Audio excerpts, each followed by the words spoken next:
Welcome, everybody. This is the DVMUG Zoom meeting. It's Tuesday, October 8th, 2024. Today we have some videos which are listed here. A lot of them, like 3 of them are for Apple, so they're kind of short, but they're long ones for Apple. And then we'll have our regular Q&A after that and social hour. So we'll have plenty of time for a Q&A. And now we have some news. And there we go. All right, news. Next week, we'll have Mike's iOS 18 class. In 2 weeks, we're going to have Jason Snell take control of photos. There was minor updates for iOS and iPad, not for everything, no security updates. With an iCloud.com update. And today and tomorrow is Prime Day. So here's the meeting next week will be iOS 18 with Mike Matthews. We've had this every year when there's a new iOS. Regular time. We'd appreciate donations to cover the cost of the class. You can donate with PayPal. The link to do that will be in Sunday's email. It'll also be on the BBS later after this meeting today, and Tuesday before the meeting, you'll get a link. So any questions about that? We'll also be doing one for Sequoia probably before Thanksgiving, sometime in November, which we've traditionally done every year. Okay, next, in 2 weeks, we will have the regular time at Zoom meeting. We'll be able to take control of photos with Jason Snell. This is his 4th edition, which he updated for Sequoia and iOS 18. So he will have to be telling us about that. And there is a discount for user group members, and that will be in the email that goes out, and it's also be on the BBS. I don't have it in here because this has been recorded for public on YouTube, so we won't put the discount in here. Any questions about that? Well, I just wanted to add that. So it's a $15 book. The user group discount, I believe, is 30%. So I'd make it about $10. But if you want a previous version of this book, the upgrade is $5. He And, didn't want to put the discount in since it's a public video. Yeah, but there's no link to the discount. You gotta have the code. Yeah. And when you go there, you have to put in the user group code, which will be on the BBS and in the email MailChimp I'll send out.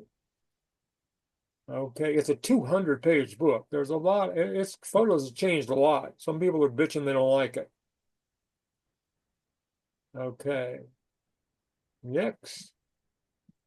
Minor updates for iOS, iPad, Mac OS, but not, there's Watch and Vision, but not security updates. So there's no security updates for older iOS or Ventura or Sonoma like there usually is where in the TV, then there are no security updates. So it's not a massive thing. It's just bug fixes, no features.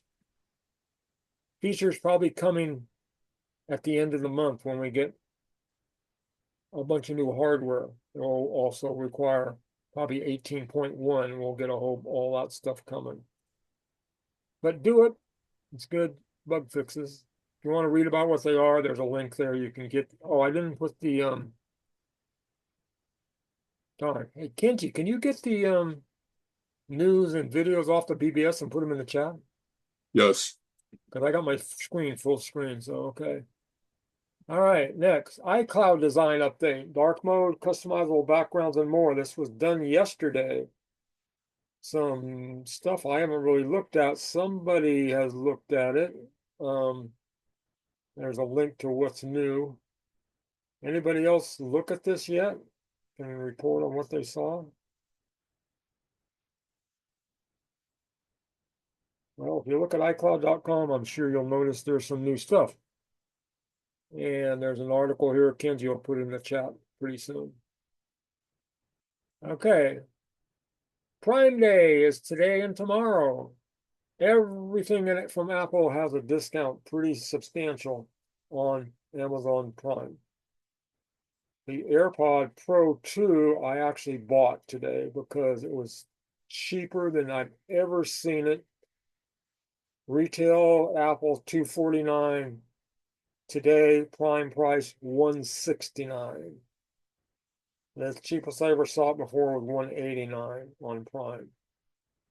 So there are some pretty good deals, probably on some stuff that's going to be discontinued by the end of the month when there's going to be M4 rumored iMacs, Mac Mini possibly, a new the Mac Mini. So there's new stuff definitely coming. We don't know exactly everything, but there's definitely stuff at the end of the month coming. Comments, questions? This article, if you click the link that he puts in the chat, has a list of everything with a link to go there and get it. A lot of this stuff sells out, so probably if you're interested, don't wait till tomorrow. Okay. Here's the list of videos. I think the first three are Apple's, which two of them are actually pretty long for Apple. And so we'll move forward with video. How to free up storage space on your iPhone or your iPad. Here we go.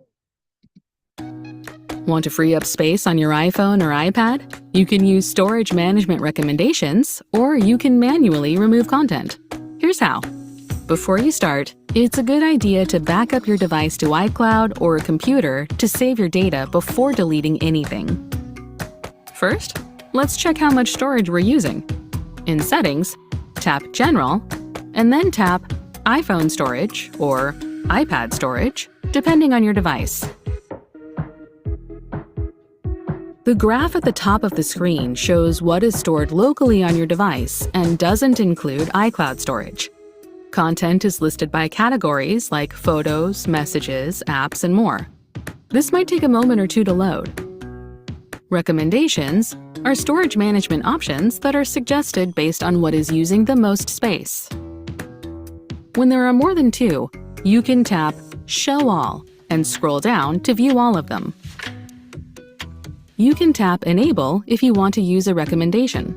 Some recommendations run automatically in the background, like iCloud Photos, which uploads all your photos and videos in iCloud, or Offload Unused Apps, which uninstalls apps you haven't used in a while, but keeps the app data in case you decide to reinstall it later. If you still want to make more room after using the built-in recommendations, you can free up space manually. In your iPhone storage settings, scroll down for a list of apps that have storage you can manage. We'll choose Messages. Review Large Attachments shows you the largest photos, videos, and attachments from your Messages conversations, as well as how much space they're using. To delete media you don't want, select a document type like Photos. Tap Edit in the upper right corner, then select what you'd like to delete. This only affects media from your conversations in Messages and doesn't affect anything you have saved in the Photos app. However, once you choose to delete something from your iPhone storage settings, it can't be undone.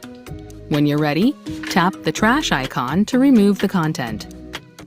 To return to your iPhone storage options, just tap the back arrow. You can also free up space by manually offloading apps. Let's remove GarageBand. Tap it, and then tap Offload App to uninstall it. This will remove the app from your device, but keep its documents and data in case you want to reinstall it at a later time. Next, tap Offload App again to confirm. If you need more room, you can delete the app instead, which will remove it and all of its data from your device. You can re-download apps from the App Store, but some data might be lost if you haven't backed up your device first. Let's find out how much room we made. Tap the back arrow to return to your storage. Now we have plenty of space for new updates, photos, apps, and more. And that's how to free up space on your iPhone or iPad. To learn more about your Apple devices, subscribe to the Apple Support YouTube channel. Yo. Comments, questions? Good to know. The Apple videos are so good and so well done. Okay, no more comments? How to transfer your data and set up your new iPhone if you got a new one. This is the Apple recommended way to do this these days. Have a new iPhone? Here are 3 ways you can transfer your data to a new device. Let's take a moment to learn some ways to transfer if you still have your previous iPhone, and what to do if you don't. If you still have your previous iPhone, downloading your information from iCloud will be the fastest way to get up and running with your new iPhone. Your apps and data will download in the background after setup, so you can start using your new device right away. Another option, if you still have your previous iPhone, is to transfer your data directly to your new one using Wi-Fi. It transfers everything at once and doesn't require an iCloud backup, but you won't be able to use either device while the transfer completes, which can take some time. Even if you don't have your previous iPhone anymore, you can still restore your content using an iCloud backup. This transfers your personal data and information stored in iCloud to your new iPhone using your previous device's iCloud backup. It's important to keep your backups up to date, so you'll have a copy of your information to use in case your device is ever replaced, lost, or damaged. All right, let's get into it. First, we'll teach you how to transfer your data using iCloud and your previous iPhone. Before you start, make sure your previous device is nearby and backed up to iCloud. You can review your iCloud settings to check if your device backs up automatically, or if you'd like to add categories and back up manually. Additionally, your previous device must be connected to Wi-Fi, Bluetooth must be turned on, and both devices should be plugged in and charging until the migration process is complete. Also, make sure your previous device is updated to the latest version of iOS to transfer your data. If you've already set up your new iPhone, you'll need to erase it and start the process over. After you turn on your new iPhone, follow the prompts until the Quick Start screen appears. Now, place your previous iPhone near your new one. Then, follow the steps on your previous device, which includes scanning an animation using the camera, and continue on your new iPhone when prompted. On your new device, enter the passcode that unlocks your previous device and follow the on-screen prompts until the Transfer Your Data screen appears.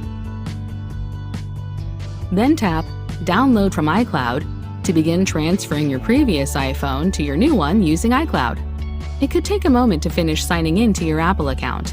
You might be asked to review and accept the terms and conditions in order to continue.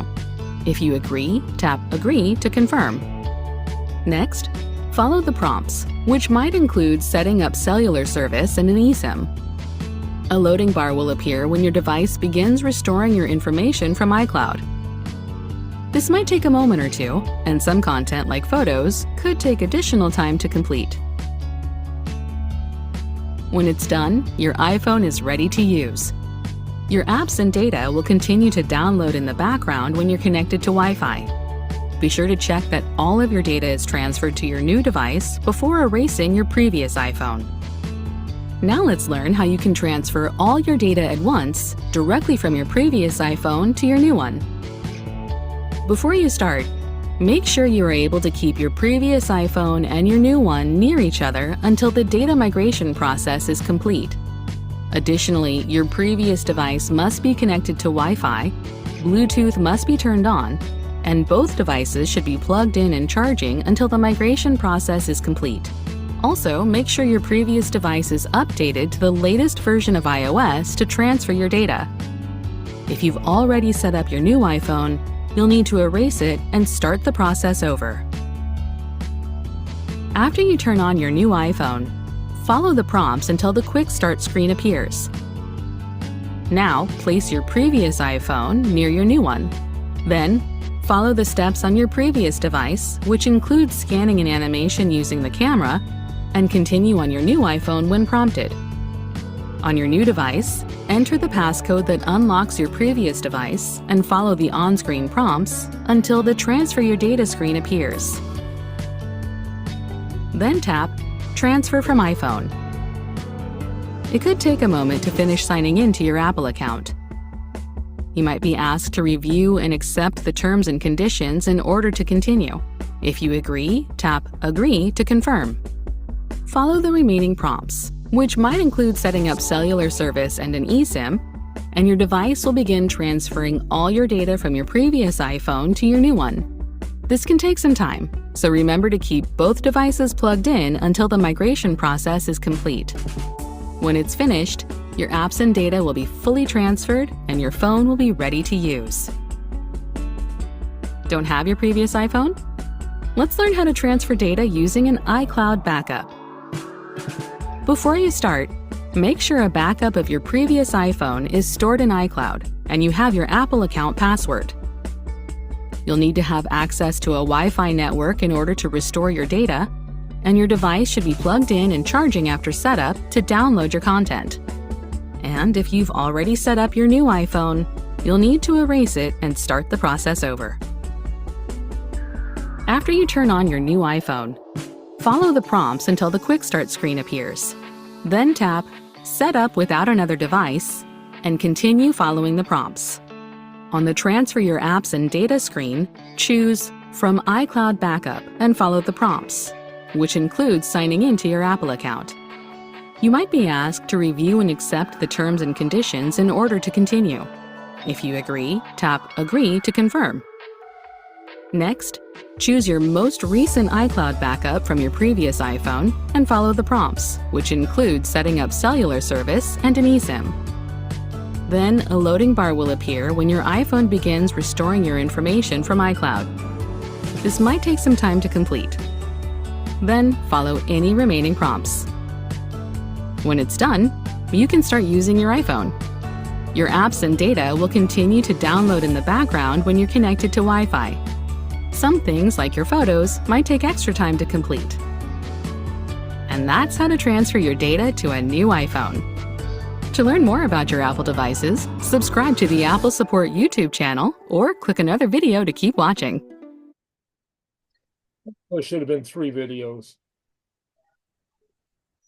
So one thing I noticed is the second way, direct to your iPhone, doesn't require downloading the apps. The apps come straight from the old iPhone. You see, you didn't have to wait for those to download. Now, I don't know if they fixed the process, but when I did this a while back, and I had my new phone and my old phone, and I did this, it gave my new phone the name of the old phone. Yes, that's correct. And that's where I screwed up recently with an iPhone 16, because it then said, do you now want to erase your iPhone 15? And I said yes, and it erased the new phone. So I had to start all over again and do it from the cloud, and I had to rename the phone first. I had this problem when I had an iPhone SE second generation and an iPhone SE third generation, and my third generation phone got named IE second generation, and I had a similar confusion. So they haven't fixed it, apparently. No, they need to put in there, what would you like to name your new phone? Exactly. Yes, it always has done that. Whenever you restore or transfer, it names it the last phone. Then you see people, it comes out of the box named iPhone. Then you get, and over the years, multiple phones will be iPhone 2, 3. You can't have them named the same on the same account, so it'll put 2, 3, 4 on there. You don't know what it is. You got to name it your iPhone and maybe the model number and your name, so you can identify it in your account and keep them, separate. So when sometimes you go and look on your Apple ID and you say, well, what is this phone here? It says iPhone. Well, what version is it? Oh, it's an iPhone 6. Oh, you have that anymore? No, I don't have that anymore. Where'd it go? Well, I don't know. I gave it to somebody or whatever. Anyway, yes, they should fix that.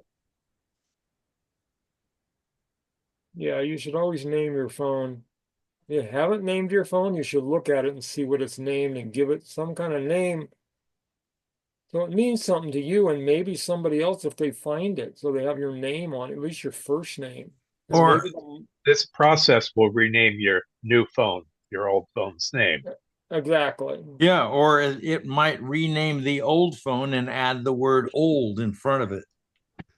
I think it puts a number if it's the same. I And if wish. it comes up on your account and you didn't log out of your other phone, you have two phones with the same name, it will number one of them, number parentheses 2, 3, 4, whatever.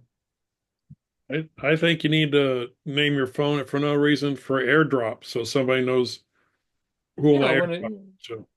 when it shows up wherever, you need to say, "Oh yeah, that's who that belongs to. That's what model phone it is." I've had 6 phones, so they're numbered, so you can look on your account when you never log. You can say, "Okay, that's my iPad Air. This is my iPad Pro. This is my." Same with your Mac. Name your Mac your name and then maybe your model number or whatever, so you can tell the difference. They should offer. You're right. They should offer a choice when you do it. Say, "What would you like to name your new phone?" Okay. Forward. Go. How to find and download your iCloud photos and videos. When you use iCloud Photos, you can view your photos and videos on any device and download a copy of them using the Photos app, iCloud.com, and more. We'll teach you how. First, let's learn a little about iCloud Photos. You can view your photos and videos in several places. When you sign in to your Apple account on your Apple devices and have iCloud Photos turned on in Settings, all your iCloud photos and videos show up in the Photos app automatically. If you're using iCloud for Windows, or signed in with your Apple account and have iCloud Photos turned on, you can find your iCloud photos and videos stored locally on your PC. If you prefer to use the web, you can manage and download them from iCloud.com on any device. When you're connected to Wi-Fi or cellular, any changes you make to your content appear across your devices, including new photos and videos you take. When you delete content from your device, it's also removed from iCloud and any of your devices that have iCloud Photos enabled. Depending on the device you're using, you have several options for downloading photos and videos. Now let's learn about a few ways.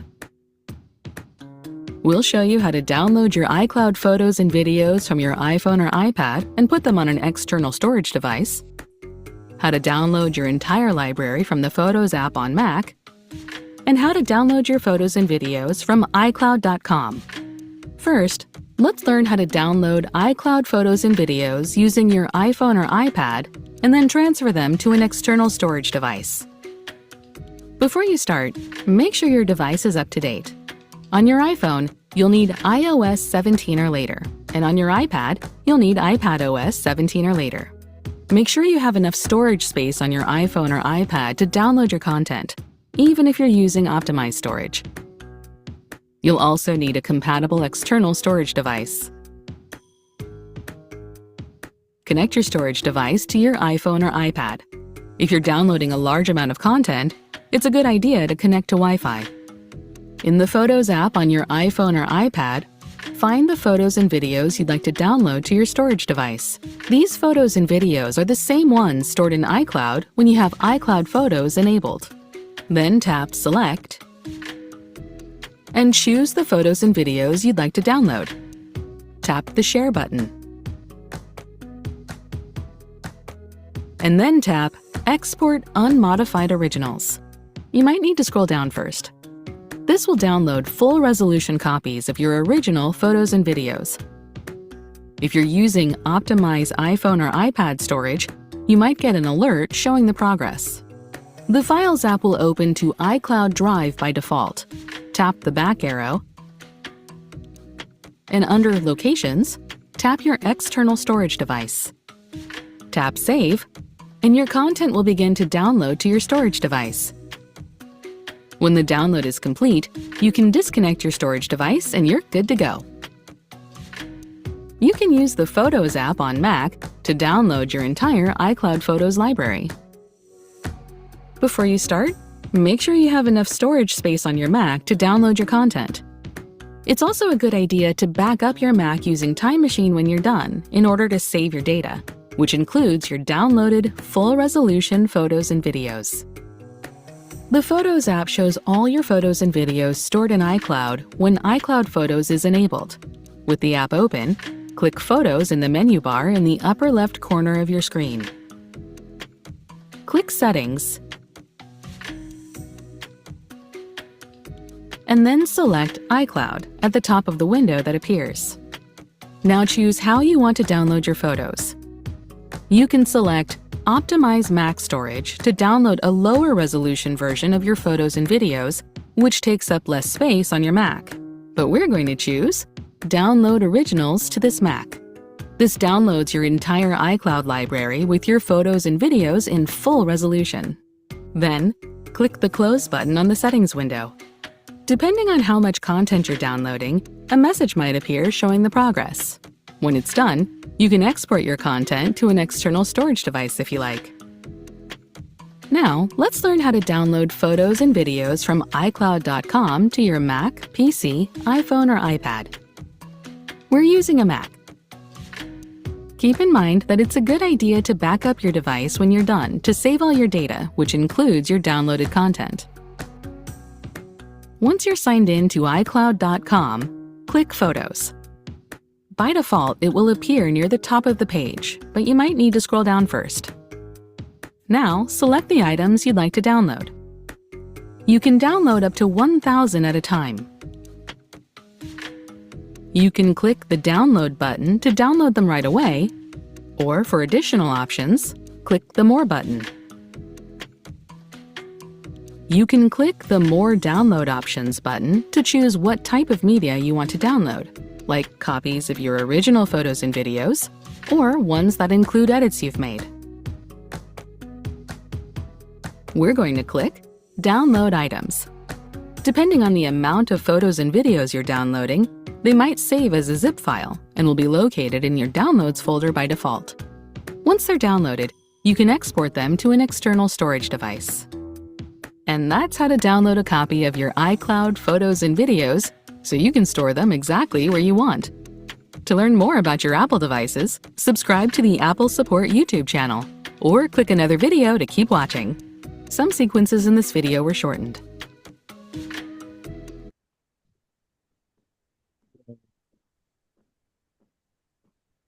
Comments, questions? Whoops, go back. Yes. When she was showing downloading to an external, copying to an external device using iOS or iPad OS, when she was done, she just simply unplugged it. I have done that with media on my iPad, and I've had it tell me that it was disconnected improperly. Oh, How do you unmount a volume in iOS or iPad OS safely? I've never encountered that, but I don't usually hook up media devices, storage devices. On a Mac, if it's mounted and you pull it, it always says that, and you can. I don't know how you eject a drive. Well, she didn't show it, and I know it causes an error, and so that video's got a problem. Well, one thing is these days, if you have one of those attached, it's going to show up in a Finder window. And I believe there's an eject button to the right of the icon for the device in the sidebar. That's the Finder. I'm talking about iOS and iPad OS when you have an external device attached. Oh. Well, how about the Files app? The Files app didn't have the unmount option. I don't believe. I think Google is your friend. At all. If you're on a Mac and you have an iPad, if you're on a Mac and have an iPad attached or an iPhone attached, it'll show up on the sidebar with an eject button. That's not what he's talking about. I have an iPhone and an iPad and a Linux box using iCloud.com. I do not have a Mac. Oh, okay. He wants to know how Good for to you. eject a storage Eject device from the external- iPad or the iPhone. So Right. I'm looking online and seeing that it says there is no eject button. Just to make sure it's no longer transferring data when you disconnect it. Right, that's Right. probably I don't know it. what It's you're probably- talking about, Bill, when you say I that you am get an talking. error. I'm talking about the fact that there is no safely I eject know. media option in either iOS or iPad OS. I know, but when I'm done, it doesn't give me that error. So I'm lost here. My guess is it's still I've done that. transferring. It's still transferring data when you eject it, and that's what's complaining about. Because normally you don't have to I do that guess- on an iPhone. You just eject I it. do a simple transfer of 3 or 4 files. Hour later, I unplug the device, and that happens. I'm on the Apple website right now, and it says, can you eject an external device with iPad OS? The answer is, and this was posted in 2021, Apple has not chosen to include a safe eject option in iOS and iPad OS. Their reasoning and design decisions for this or any feature are known only to Apple. Providing your attached USB storage device does not employ write caching. You should be able to disconnect a USB storage device wherever the device is not being actively written to. It follows that you should ensure that a file write has completed prior to a device disconnect. So what I've learned to do is tell my entire device to shut all the way down. And when it's all black and all the way down, then I can disconnect. It's just inconvenient, and it really should be something Apple incorporates. Or just wait So- a while. So when you get that message, then did you fully transfer everything, or is As I part of said, it missing? 2 or 3 files. An hour later, then I disconnect it and I get Hello everyone, this is corrupted Fox, data. and in this video, Oh, you do get corrupted data. USB drives. I get a message that it was improperly ejected. But that doesn't mean you're getting corrupted data Yeah. necessarily. Go to a different app before you eject it. Oh, So I just put a link in the chat to an Apple support page that says for iOS 18, the only thing it says is disconnect the drive or card reader, remove it from the charging port on iPhone. And I found a comment in the support forum that says, if you want to be safe, do what you did, which is power it down and then disconnect it. But if it's a flash drive, it doesn't really do, I don't think it does caching, so there's nothing to get corrupted. Well, this is when I'm using a terabyte SSD drive that has a lot of data on it. yeah. Move out of the app that you're using and try it that way. The app I'm using at that point is nothing. I've even closed the Files app at that point. It's still a problem. Have you tried doing a 2-finger click? No. That may bring up an eject. Hello everyone, this is Foxtech, and in this video, I'm going to be talking about USB drives or any external. Hello? Hey. Hello? Playing some video? Not me. Okay, I'll take it offline.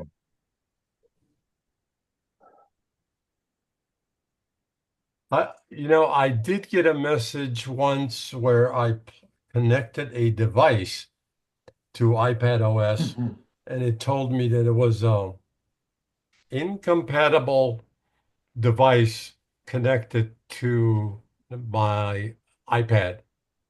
But I have never came across anything that like what you're talking about. Maybe iPad OS 18 fixes it. Yeah, I doubt it though. That's a good one. I'm not aware of any, eject way, shape, or form on an iPhone or an iPad. Okay, here we go. Moving on. How to schedule messages on your iPhone or Mac. This is a new feature in Sequoia and iOS 18. This is from Gary. This is actually short for Gary. This is Gary with MacMost. Let's take a look at how to schedule messages to be sent later on your iPhone. So this is a new feature in iOS 18, and also, of course, in iPad OS 18 and macOS Sequoia. Here's how it works on the iPhone. You can type a message first if you like, and then normally you would tap right here to send it. But instead, if say I wanted to send this tomorrow morning, I could tap the plus button to the left and then select Send Later. Now you can see at the top here, it says when it's going to send it. The default for the time I'm sending it right now is today at 5 p.m., the end of the workday. But I could change that to a different date, and I could set it to a different time. So I can make this message send tomorrow morning at 9 a.m. And now when I tap the Send button, it won't send. You can see the message looks different there, and it says it's going to send it later and has the time. And notice that you're still in Send Later mode. It still says tomorrow 9 a.m. So if I were to type another message, that one would also get sent right after the first. And if I send this one, you can see it just lines up right under that one. But I can tap here and then change the time. So I can have another message and have this one sent at a different time. Like that. And you can see them lined up right there. By the way, if you like these videos, you can join the more than 2,000 others that support MacMost at Patreon. You get exclusive content, course discounts, and more. You can read about it right here. Now, since these haven't been set yet, you can edit and change them. So for instance, if I wanted to change this one, I could tap and hold the message itself, and then I could delete it or edit it. And if I were to edit it, I could change whatever the text says. You can also change the time on any of these. Just tap the little edit button right there, and you could delete the message from here as well, or you could send it right now, or edit the time and change when this particular message gets sent. So a lot of possibilities here. For instance, you may want to create a message and have it be sent at the end of the day, but then later on decide you just want to send it now or send it a bit earlier, and you could do that. Notice also when I swipe from right to left, I see the times of my previous messages like before, but I also see the times of messages to be sent in the future. Now, if I want to keep these scheduled but send a message to that person right now, all I need to do is simply tap the little X there, and I'm back in normal mode. Anything that I were to type and send right now would be sent now, and these still will be scheduled for later. You can also use Send Later in Replies. You can tap and hold a previous message just like before, and then select Reply. And then with the reply, you still can choose Send Later. So you can reply to a specific message to have it grouped under the initial one and still have it scheduled. And Send Later even works in other places. For instance, here, if I want to take this message here and forward it to somebody, I can choose More, and with that selected, I can forward it to another person, and guess what? Yep, I could have that sent later as well. This works the same way on iPad OS 18 and also in macOS Sequoia. Here's how you do it in Sequoia. You would go to the Messages app and type the message, and you still have that same plus button. You just click it with your pointer there, and you get the Send Later options. Everything looks like it should look in macOS instead of iOS, but the functionality is the same. Hope you found this useful. Thanks for watching. Hey, Jerry. I'm in a meeting. I'm going to mute Rick. Comments, questions? People been using this feature now? I never use it.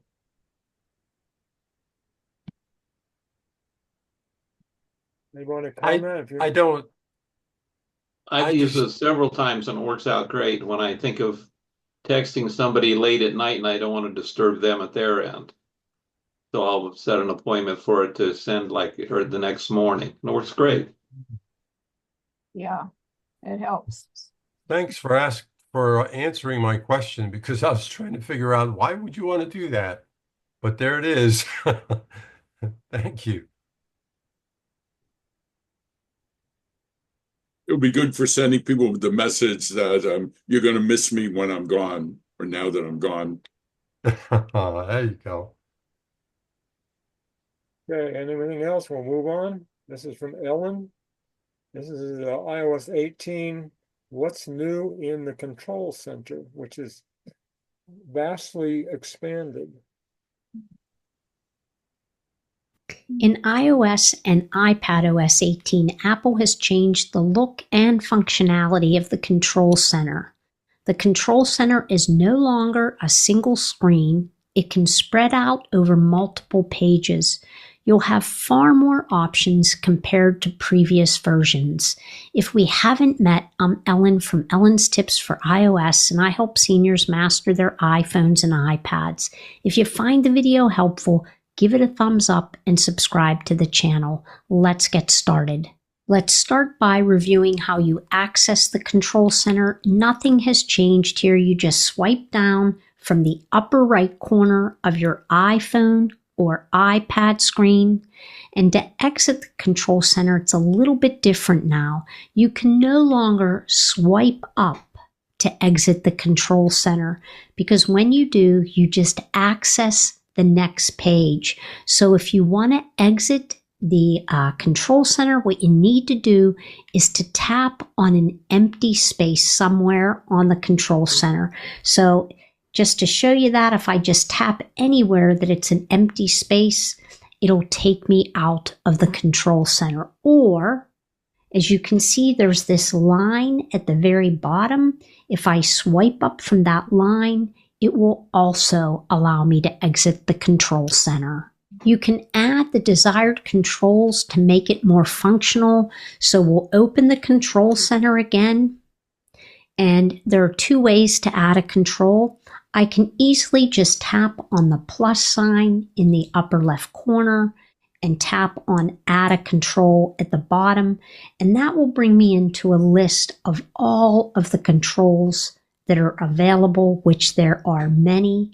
So for now, I'm not going to add anything. I'm just going to swipe out of that.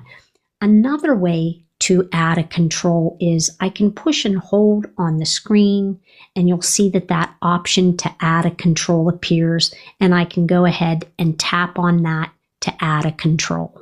While there are multiple available spots in the new Control Center, you may want a cleaner look or want to remove the features you don't use. This will help declutter the Control Center so that the most important controls are front and center. So I'm inside the Control Center. I can go ahead and long press on an empty area of the screen. I can go ahead and tap on the minus sign next to a control to remove it. And if I want to rearrange the buttons, I can do that. I can just drag them to the spaces that I want them if I need some separation, or I just want to make it look cleaner. If I scroll a little bit, you'll see I have one icon on the following page. I could grab that icon, push and hold it, drag it up, and then drop it in to an empty area. So those are the ways that you would remove or rearrange the buttons. You can change a circular button to look more like a rectangle, or change a big rectangle button in a smaller square. Try different combinations to see which you like best. And so to do that, I'm going to push and hold on an empty area of the Control Center. I can go ahead and grab, let's use the calculator app. I'm going to grab that arc bar on the lower right corner, and I'm going to drag it. And so I can drag it out so that it looks more like a rectangle. I can drag it down so that it's more like a bigger square. So you are limited, to some size limitations, but for the most part, you can change these any way that you want. But there are some restrictions.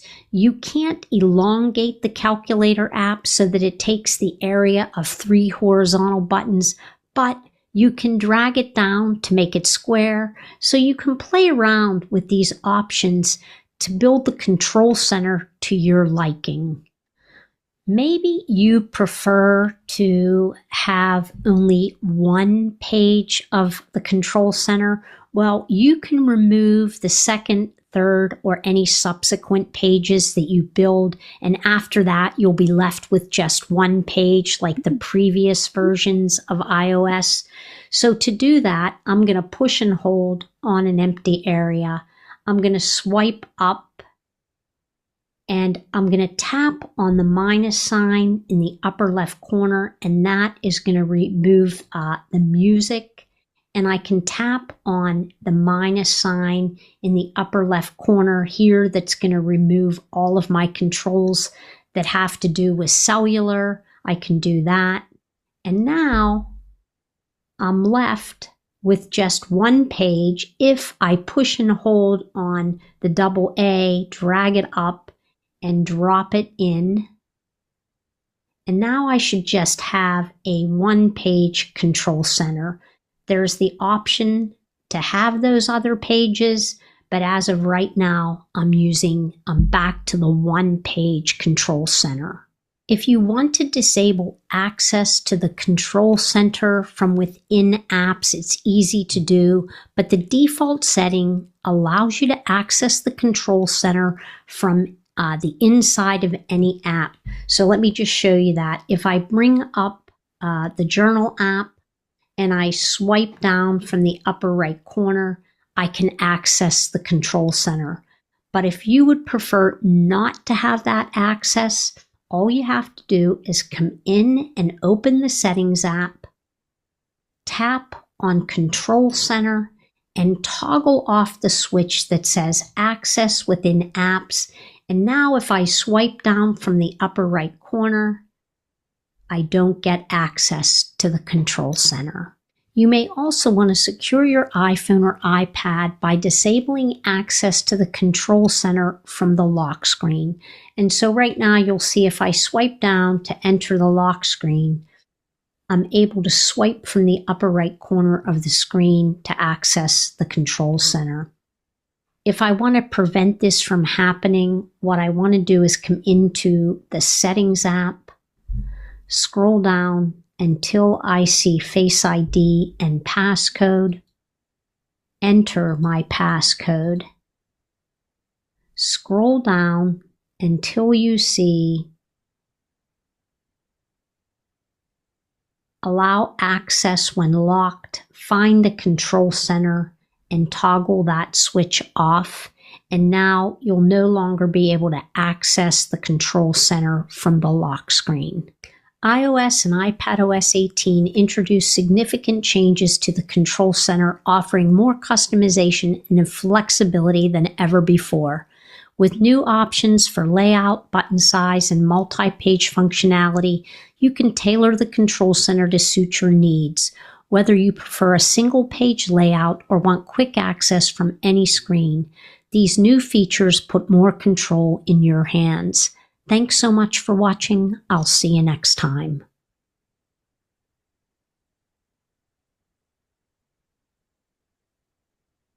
I think that's the last video. Comments, questions?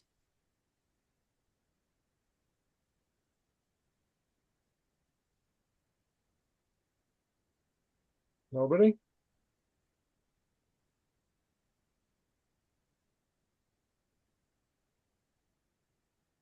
No. I tend to leave that part of the iOS alone.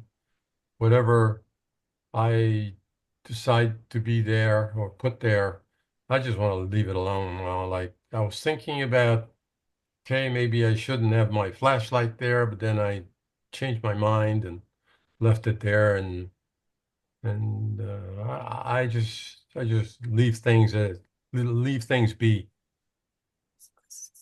Well, I took the flashlight off thinking I could use a triple tap on the back of the phone, but my phone case is so thick it doesn't support triple tap. So I had to put the flashlight back.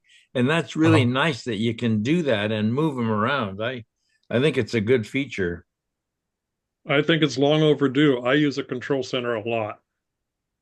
I can't do the tap on the back or anything because no matter what I set it for, I was surprised how many times I'd accidentally tapped my phone twice or whatever, and I was taking pictures. It was doing all kinds of screenshots, and but I think, yeah, the more functionality of the control center, the better.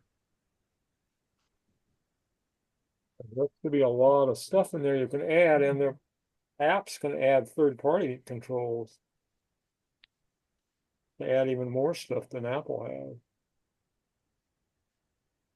has. Okay, anything else? I think that was the last video. Thank you. It was the last video. Okay, we can move on to general Q&A. Well, actually, we're almost 4 o'clock. So DVMUG members who are seeing this on YouTube, you want to see the next section. This will be recorded, but it will be available only from a link on the DVMUG BBS. So we will stop the recording now, if I can find out where to do that. Stand by. Yeah, that's not it. I will stop the share. That will make it easier. Okay, now maybe I can find it. There we go. Okay. I don't want to pause it. I want to stop it. Okay. Bye-bye, people. See you later.